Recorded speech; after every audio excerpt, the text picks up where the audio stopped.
Hi, I'm Stuart. Welcome to my YouTube channel, or welcome back. Thanks for viewing my video.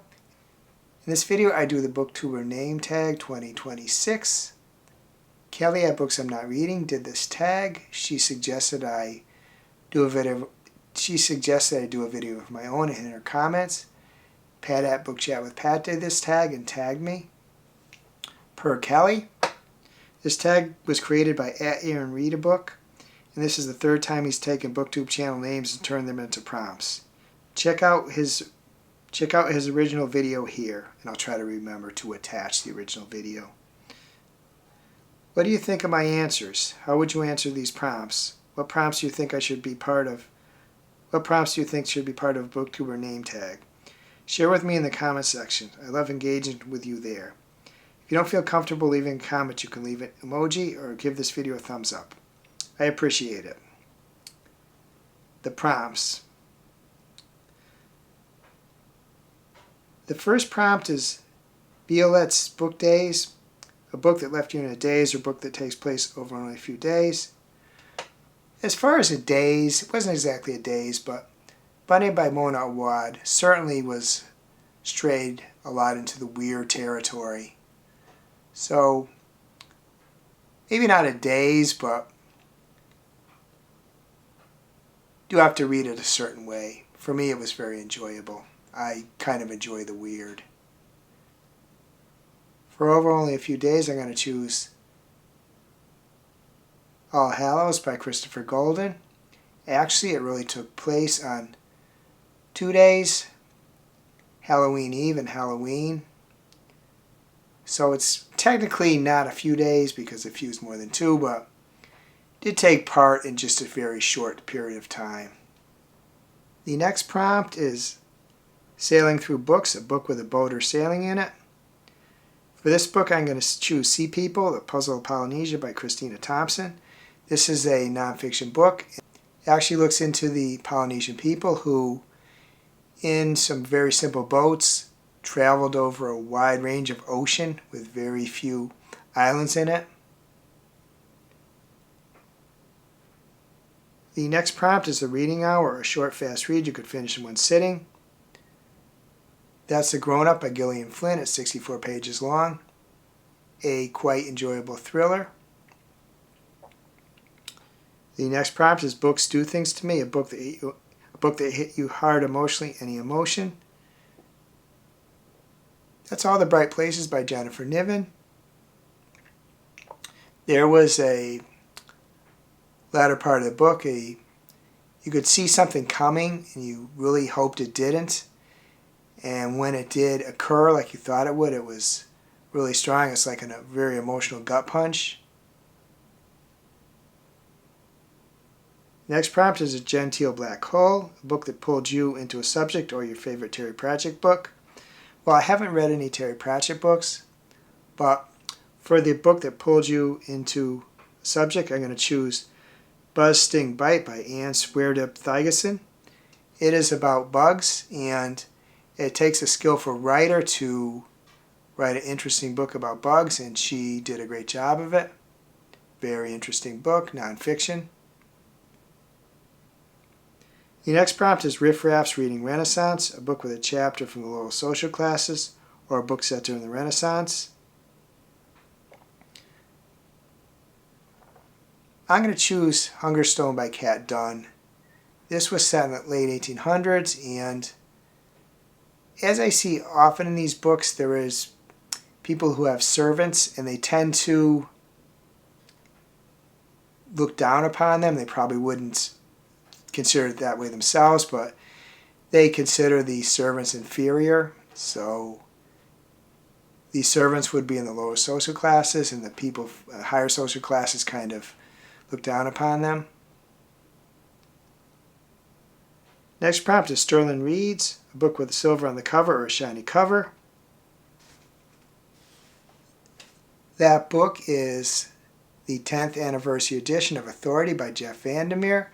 I don't know if you can look, but there is like some silver on the cover, and it does reflect. The next prompt is Big Hard Books and Classics, your favorite hardback you own or your favorite classic. Bonus points for hardback classic. Couldn't really name a favorite. That would be too difficult for me to come up with like one favorite. There would be no one favorite. I wouldn't have that. One hardback I really like is You Kiss Cher Wheeler by Casey McQuiston. I really like the book. I think it does have a nice cover.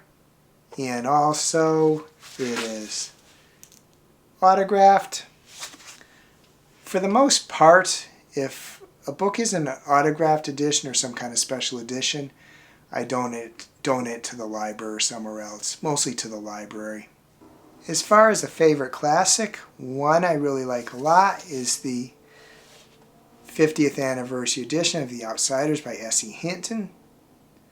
Certainly a classic that I like very much. This, like I Kiss Cher Wheeler, is also autographed. The next prompt is the book thing, a book with the title. So a book that the title starts with the, which there's many of them. I'm going to choose The Martian Chronicles by Ray Bradbury, as I read it recently. Bonus prompt, a book that matches your own channel name or channel you love. I'm going to choose Harry Potter and the Sorcerer's Stone. In the book, there is one of the houses is called Gryffindor. My last name is Griffin. It's a little stretch, I suppose. This is perhaps meant to be my name and the channel name and the title, but Gryffindor is one of the houses in the book. And Griffin is my name. Spelled a little different, but essentially the same name.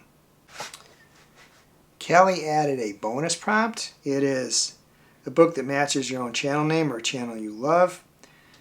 Additionally, I was going to come up with one of the choices that I always come up with, which many of us come up with for great book, great movie. People watching this video probably would come up with most of the same ones. Decided to select something else. It's not. I wouldn't say it's a great book and a great movie. I would say it's a good book and a good movie, and that is the book is 5 Feet Apart by Rachel Lippincott with Mickey Daughtry and Tobias Iaconis. When the book starts, you have a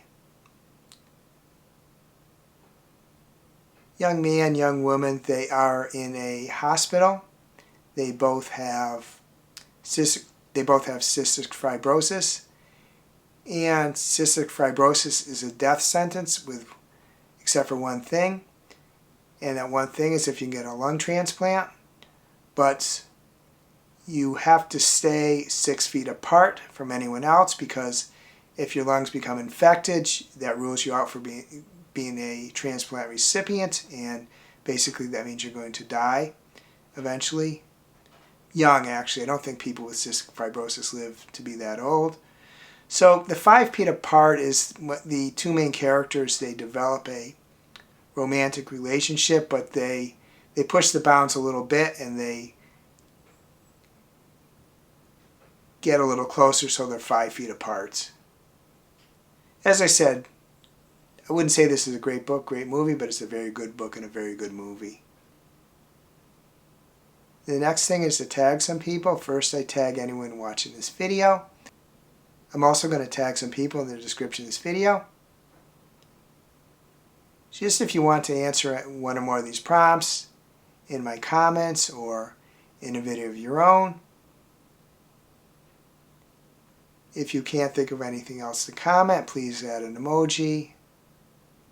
Could be a book or a book stack emoji or an emoji of your choice. I hope you're having a wonderful reading week. I hope you're having a wonderful week in general. If you enjoyed this video, please give it a like. Please subscribe. Please hit the bell to get notified when I upload future videos.